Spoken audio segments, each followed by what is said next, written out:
신냉전으로 인해서 전 세계 경제가 분열되고 무역이 더 이상 성장을 견인하지 못할 거다.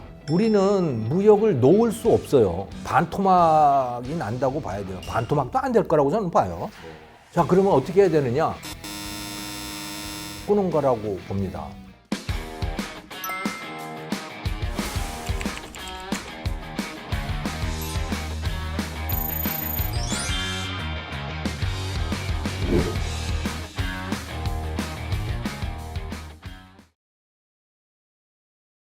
자, 교수님, 네. 그 올해 열린 그 전미 경제학자 이제에서 세계 석학들이 이런 경고를 좀 했는데요. 신냉전으로 인해서 전 세계 경제가 분열되고 그래서 무역이 더 이상 성장을 견인하지 못할 거다. 이렇게 말씀을 좀 많이 하시더라고요. 석학들의 이런 경고 어떻게 좀 받아들이는 게 좀 좋을까요? 네, 저는 맞다고 봐요. 그러니까 세계가 분열이 되고 있잖아요. 영어로 검색을 해보면 fragmentation이라고 하는 단어로 검색되는 게 굉장히 많습니다. 세계 시장이 분열되고 또 supply chain, 공급망이 분열이 되고 매출이 줄어드니까 생산 규모가 줄어들고 네, 그러면서 소득도 올라갈 것이 덜 올라가고 멈춰 있을 거라면 떨어지고 하는 현상들이 나타날 거예요. 근데 정확히 표현을 하면 무역이 성장을 견인하지 못한다가 아니고 무역은 성장을 견인하는데 무역이 늘어나질 않는다라고 하는 거죠. 볼륨이 쪼그라든다, 예. 늘어나지 않는다. 예, 무역은 여전히 성장을 견인해요. 견인한다, 무역이 네. 많으면 성장은 견인되죠. 왜 매출이 늘어나고 네. 그러면서 생산이 늘어나고 원가가 떨어지고 그래서 물가는 떨어지고 생산성은 높아지고 이렇게 되니까 그게 소득을 견인을 하거든요. 네. 근데 무역 자체가 줄어드는 거죠, 이제. 세상이 갈라지기 때문에. 네.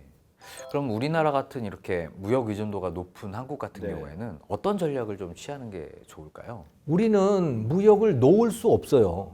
네. 중국도 내수만 하면 망합니다.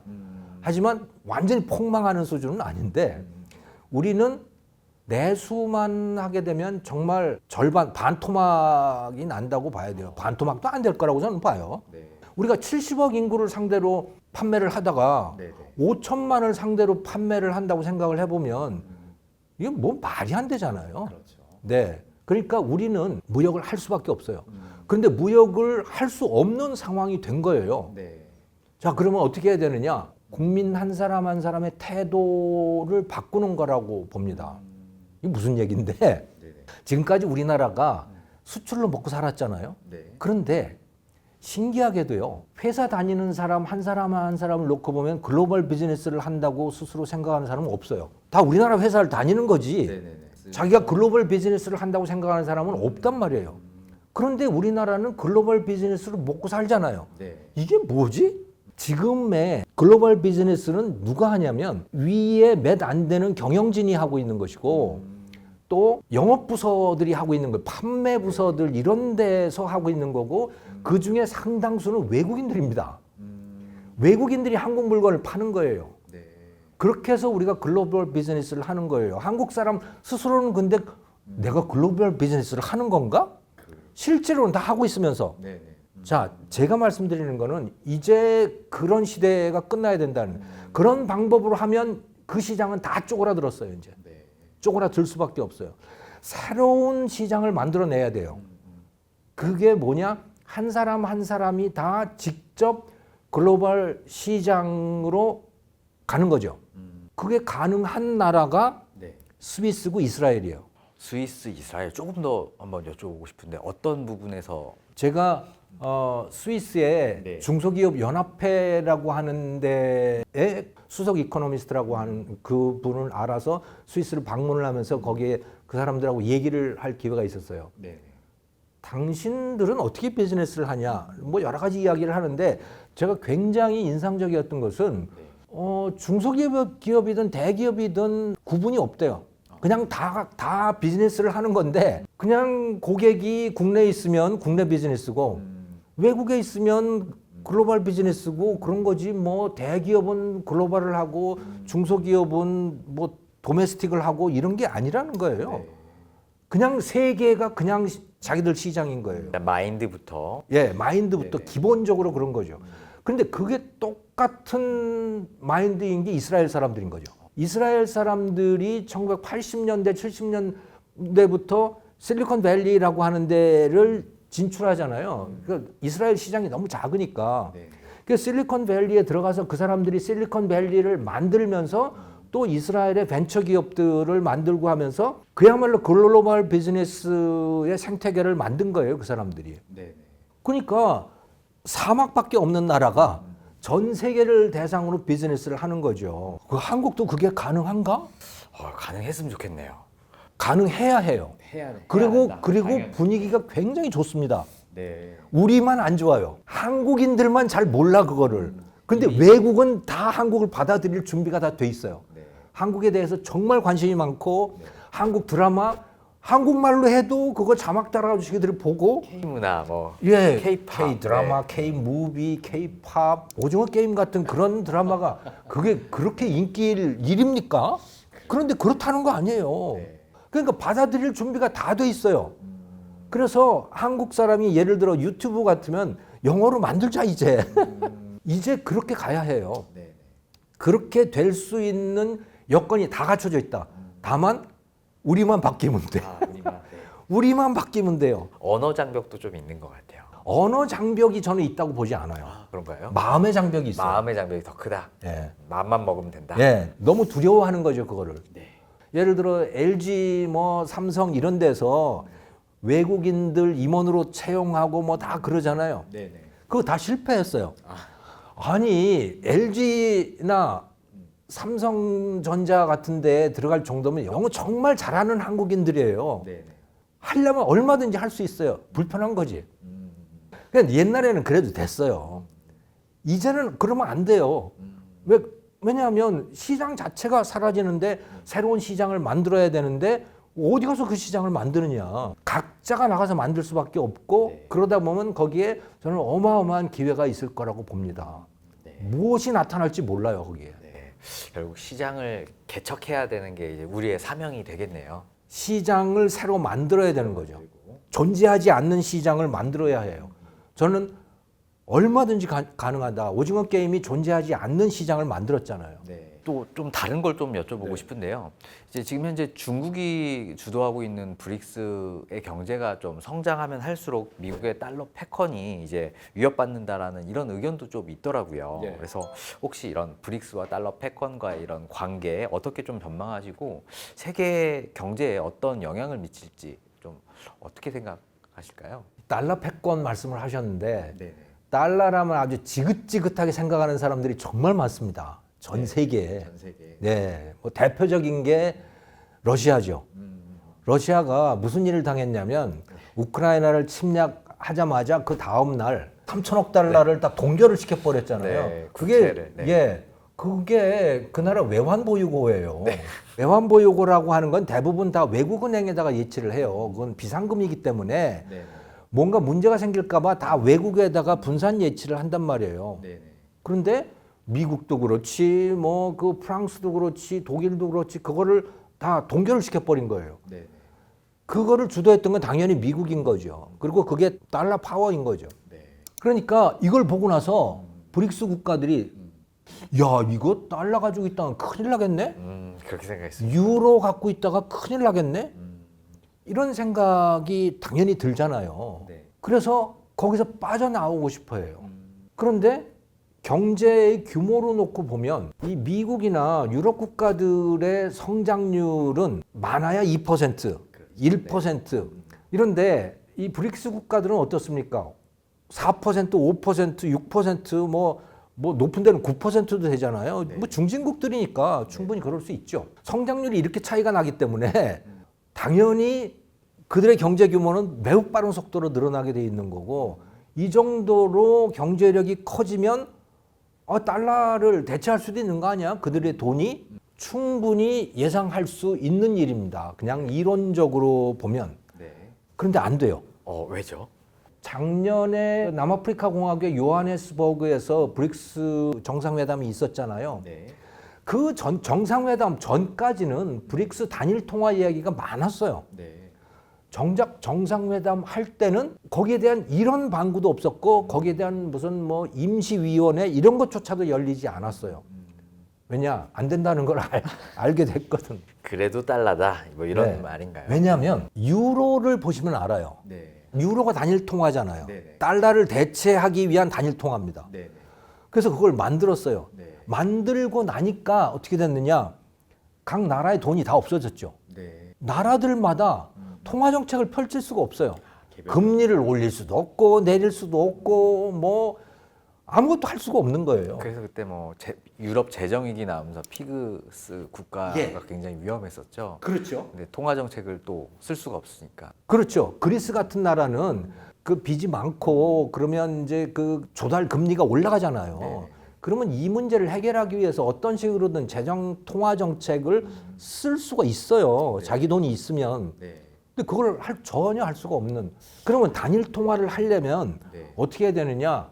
통화 정책을 하지 않아도 될 정도로 절제를 해야 됩니다. 돈 씀씀이를 절제해야 돼요. 함부로 국가 부채 이런 거 쌓으면 안 돼요. 네. 세금 받은 범위 안에서 돈을 써야 돼요.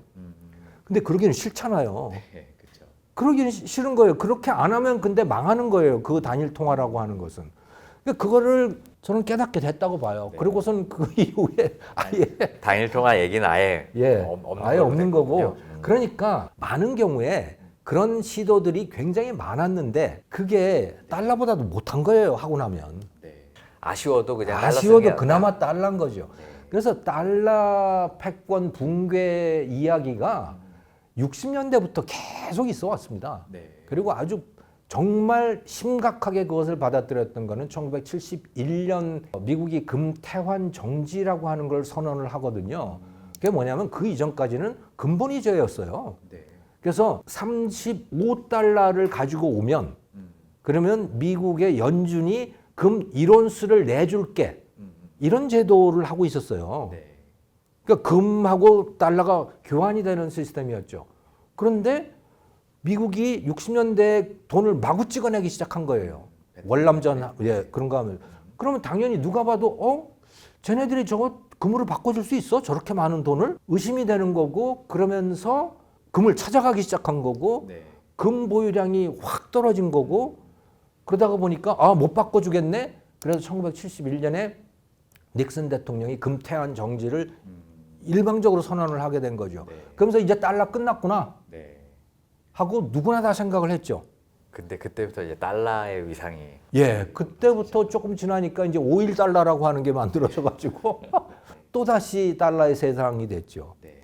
끊임없이 그런 달러의 붕괴 이야기는 끊임없이 있어 왔지만 그럼에도 불구하고 여전히 달러인 이유는 다른 돈은 달러보다도 더 형편없기 때문인 겁니다.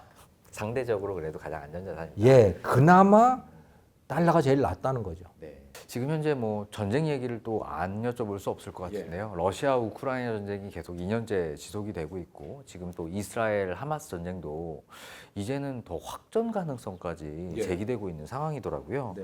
이런 전쟁들이 뭐 언제 그리고 어떻게 좀 마무리될 거다라고 이렇게 혹시 전망하실까요? 최소한 미국 대선까지는 모든 전쟁들이 다 갈 거라고 봅니다. 대선이요. 11월 아직 1년 더 가겠네요. 네. 미국 대통령이 누가 되느냐를 보고 네. 그리고 결정을 하겠죠. 우크라이나 전쟁만 하더라도 네. 푸틴의 입장에서 봤을 때 만약에 트럼프가 대통령으로 재선이 된다면 네. 그러면 대박인 거예요. 그런가요? 우크라이나는 자기 겁니다. 예. 트럼프 그냥 빠질 거니까. 예, 트럼프는 빠질 거니까. 물론 나토 서유럽 국가들이 또 폴란드가 우크라이나를 지원할 수 있을지는 모르겠는데 그 힘은 뭐 현저하게 줄어들 거 아니에요. 그러면 뭐 쉽게 먹을 수 있는 거고 네네. 그러고 나면 그 다음 폴란드도 한번 생각해 볼까? 뭐 이렇게 될 수 있겠죠. 그러니까 푸틴은 분명히 대선까지 기다릴 거다. 중동은 어떨 건가? 거기도 마찬가지죠. 이스라엘도. 예, 거기도 마찬가지죠. 근데 만약에 중동 같은 경우에는 조금 트럼프가 입장이 다릅니다. 어떻게 다르죠? 여기서는 안 빠져요. 아, 중동을 오히려 더 중시 여기는군요. 이스라엘을 중시하게 여겨요. 그거는 그냥 경제적 이익이나 뭐 이런 게 아닙니다. 네. 뭐 약간 성경과 관련된 그런 이미지도 꽤 있고 그래서 이스라엘한테 유리한 뭔가를 해요. 네. 네. 예전에도 뭐 유대인 관련해 가지고 예. 뭔가 굉장히 우호적인 정책들을 계속 폈었던 게 기억이 좀 남긴 네. 해요. 예. 그럼 결국에는 미국 재선과 관련된 이슈가 해결이 돼야지만 전쟁의 향방도 마무리될 거다. 이렇게. 저는 그렇게 될 거라고 보고 그 이전에는 안 끝낼 거다 누구든. 요즘엔 또 이스라엘하고 또 이란까지 참전의 가능성이 좀 나오면서 예. 이제 확전 때문에 공급망 충격까지 오고 있는 게 지금 현재 상황인 것 같더라고요. 그렇죠. 그러니까 처음에 하마스가 이스라엘을 공격했을 때만 하더라도 그 충격이 얼마나 되겠어? 네. 그 나라가 산유국도 아니고. 그러니까 뭐 약간의 불안함은 있지만 아주 미미한 정도의 유가가 오른 것도 뭐 배럴당 4달러 정도 오르고 그랬었어요. 그런데 지금 벌써 후티 반군으로 번졌잖아요. 후티 반군들이 그 예멘에 원래 그 예멘의 그 고유 종족들이었더라고요. 그 후티 반군이라는 데가. 아무튼 그들이 이란의 지원을 받는 세력인데 그들이 스웨즈 운하를 통과하는 배들을 공격하기 시작했던 거 아닙니까? 예, 그러니까 이제 화물선들이 스웨즈 운하를 피하기 시작했고, 그렇죠. 그 운송비가 뭐 3배 정도가 높아졌어요. 그냥 네. 단시일 내에. 예. 운송 기간도 굉장히 늘어나고, 그래서 벌써 거기에서 이제 공급망에 차질이 생기기 시작했는데, 그것만 해도 뭐 별거 아닌데. 여기에 결정적인 변수가 있다면 이란이 직접 참전하는 거죠. 네. 이란이 참전하고 나면 얘기가 완전히 달라지는 거고, 그러면 이란의 산유량 문제도 생기게 되는 거고, 전쟁의 규모가 매우 커지게 되는 거고, 그래서 블룸버그 같은 데서 예측하기로는 세계 GDP 한 10% 정도가 꺼질 거다. 이란이 전쟁에 참여를 하게 되면. 그리고 유가로 따지면 배럴당 한 60달러가 올라갈 거다. 이렇게 예측을 했더라고요. 그래서 미국의 입장에서도 절대로 확전되는 걸 원치 않기 때문에 그래서 항공모함 전단 둘을 이란 앞바다에다 갖다 놓고 협박을 하는 거죠. 조용히 있어라. 그런데 어떻게 될지 모르겠어요. 이란은 평화를 원하는 나라가 아닙니다. 이란은 기본적으로 사우디나 이런 왕정 국가들하고 적대적일 수밖에 없어요. 왜냐하면 그 왕정을 뒤집어 엎고 싶은 세력이 바로 이란이기 때문에 그런 거예요. 뭐 때문에 뒤집어 엎으려고 그러냐? 신정 국가를 만들려고 하는 거죠. 종교 지도자가 다스리는 종교 국가. 이란이 지금 그렇잖아요. 그래서 그 이전에 팔레비 왕이 통치를 하고 있었는데 팔레비 왕을 쫓아내고 신정 국가를 만든 거 아닙니까? 이 중동 지역 전체를 다 그렇게 만들고 싶은 거예요, 이란은. 그래서 이 이슬람 왕정 국가들하고 적대적인 관계가 계속 발생을 하는 거고, 그래서 평화를 원치 않는 세력입니다. 네, 전쟁을 원하는 세력이죠, 기본적으로. 근데 그들이 참전을 할지 안 할지 지금은 뭐 미국이 무서워서 못 할 텐데 앞으로 두고 봐야죠. 전쟁 위험은 또 중국에도 또 있는 것 같아요. 세계대전이 터진다면 뭐 거기가 시작이겠죠. 그런데 과연 전쟁이 터질 것인가?